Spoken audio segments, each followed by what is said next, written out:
여러분, 지갑에 현금 얼마나 가지고 다니세요? 아마 거의 없으실 텐데요.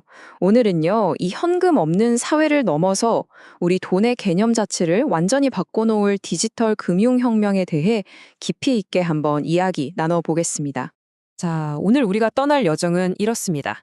저 멀리 세계금융의 큰 그림에서 시작해서 우리 동네에서 벌어지고 있는 아주 흥미로운 혁신까지 한번 쭉 훑어볼 거예요. 첫 번째 이야기, 바로 화폐의 재정의, 글로벌 패러다임의 전환입니다. 그러니까 지금 전 세계적으로 돈에 대한 생각이 어떻게 바뀌고 있는지 그 거대한 흐름부터 짚어봐야겠죠? 지금 금융계는요, 정말 100년 만에 대변혁을 맞고 있습니다. 예전에는 그냥 은행 가서 돈 찾고 종이돈 쓰는 게 전부였잖아요? 근데 이제는 그게 아니에요. 모든 게 디지털로 바뀌고 은행 같은 중앙기관 없이도 돌아가고 완전히 새로운 규칙이 만들어지는 그런 시대로 접어들고 있는 거죠. 자, 그럼 이 새로운 디지털 금융 세계를 움직이는 규칙은 대체 뭘까요? 그 기둥들을 한번 살펴보겠습니다. 보시는 것처럼 미래 금융은 크게 5가지 기둥으로 이루어져 있어요. 첫째, 중앙은행이 직접 만드는 디지털 화폐, CBDC가 있고요. 둘째, 은행 없이도 돈을 빌리고 투자할 수 있는 탈중앙화 금융, 디파이죠. 그리고 셋째, 이런 새로운 자산들을 어떻게 관리할지에 대한 규제. 넷째는 금융 소외계층을 돕는 금융 포용. 마지막으로 이 모든 걸 안전하게 지켜줄 사이버 보안. 이 5가지가 바로 미래 금융의 뼈대라고 보시면 됩니다.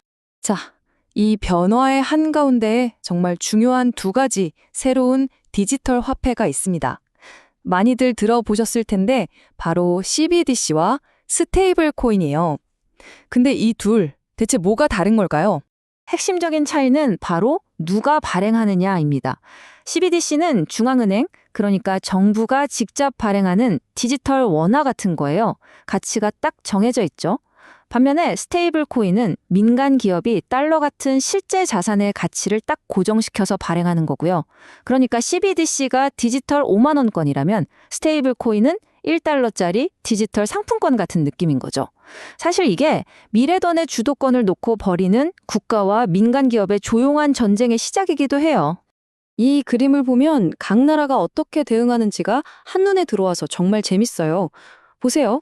중국은 정부가 아주 강력하게 밀어붙이는 스타일이고, 유럽연합은 일단 규제부터 탄탄하게 만들자는 쪽, 그리고 미국은 혁신도 좋지만 안전도 챙겨야 한다. 이 둘 사이에서 균형을 잡으려는 모습이죠. 자, 그럼 이제 좀 더 구체적인 이야기로 들어가 볼까요? 실제 활용 사례 2가지를 살펴볼 텐데, 먼저 국제무역에서는 어떻게 쓰이는지 한번 보시죠. 예전에는 나라 간에 무역 대금을 보내려면 며칠씩 걸리고 서류는 또 얼마나 복잡했습니까? 그런데 이제는 이 4단계 디지털 프로세스로 완전히 바뀌고 있어요. CBDC로 순식간에 결제하고 블록체인으로 모든 거래를 투명하게 기록하고 플랫폼으로 모든 걸 하나로 연결하고 또 강력한 보안으로 안전까지 챙기는 거죠. 정말 세상이 달라지는 겁니다. 여기서 진짜 흥미로운 게 뭐냐면요. 이 디지털 무역 경쟁에서 앞서 나가는 나라가 어디냐를 보면 앞으로 세계 경제의 판도가 어떻게 바뀔지 그 힌트를 얻을 수 있다는 거예요. 중국은 디지털 위안화로 밀어붙이고 있고 미국은 민간 혁신을, EU는 친환경, ESG당 연계하고 있죠. 각자의 전략이 다 다른 겁니다. 자, 2번째 혁신은 더 의미가 깊습니다. 금융이 단순히 돈 버는 수단을 넘어서 사회적 가치를 만들어내기 시작했다는 점이에요. 무역뿐만이 아니에요. 우리가 요즘 많이 듣는 ESG, 그리고 구성원들이 다 같이 주인이 되는 조직, 다오처럼요. 이제 금융기술이 더 나은 세상을 만드는 데 쓰이기 시작한 거죠. 자, 그럼 이제 시선을 우리 대한민국으로 돌려볼까요? 이 거대한 변화의 물결 속에서 한국은 어떤 전략을 가지고 있는지 한번 들여다보겠습니다. 한국의 전략은 한마디로 아슬아슬한 균형 잡기라고 할 수 있어요. 한쪽 발로는 AI나 빅데이터 같은 신기술로 혁신의 가속 페달을 힘껏 밟으면서 다른 쪽 발로는 자금 세탁 방지나 소비자 보호 같은 규제로 브레이크를 잡고 있는 거죠. 그러니까 혁신과 안정, 이 2마리 토끼를 다 잡겠다는 아주 신중한 접근법입니다. 자, 이제 오늘의 하이라이트라고 할 수 있는 부분입니다. 이 거대하고 복잡한 글로벌 기술을 바로 우리 동네 우리 지역사회로 가져오는 아주 특별한 모델, 둘의 모델에 대해 알아볼 시간입니다. 이 둘의 모델의 철학은 정말 간단하면서도 강력해요. 최첨단 글로벌 기술로 우리 동네 문제를 풀어보자. 바로 이거예요. 그러니까 디지털 금융이라는 이 엄청난 흐름을 따라가되 그 과실을 거대 기업이 독차지하는 게 아니라 우리 동네 상인들, 우리 이웃들이 나눠 가질 수 있게 만든 거죠.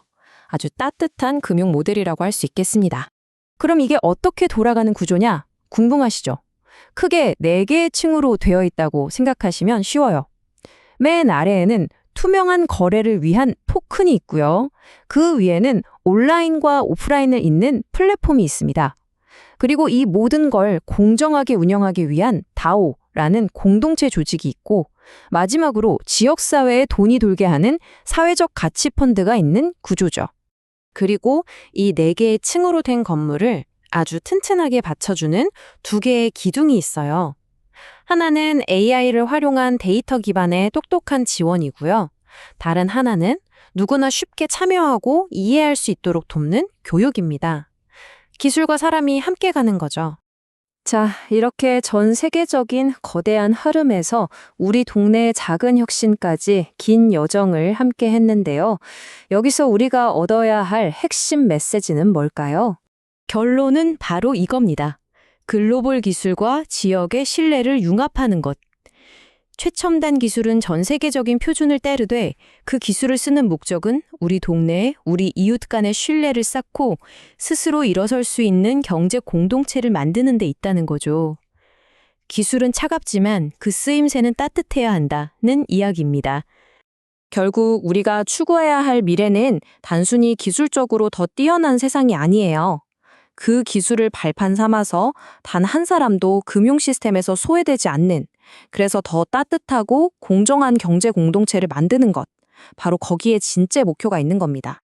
자, 이제 마지막으로 여러분께 질문 하나를 던지면서 마무리할까 합니다. 오늘 이야기 나눈 이런 멋진 금융 도구들을 여러분이 살고 계신 바로 그 동네, 그 공동체의 문제를 해결하는 데 쓴다면 어떨까요? 무엇부터 시작해 볼 수 있을까요?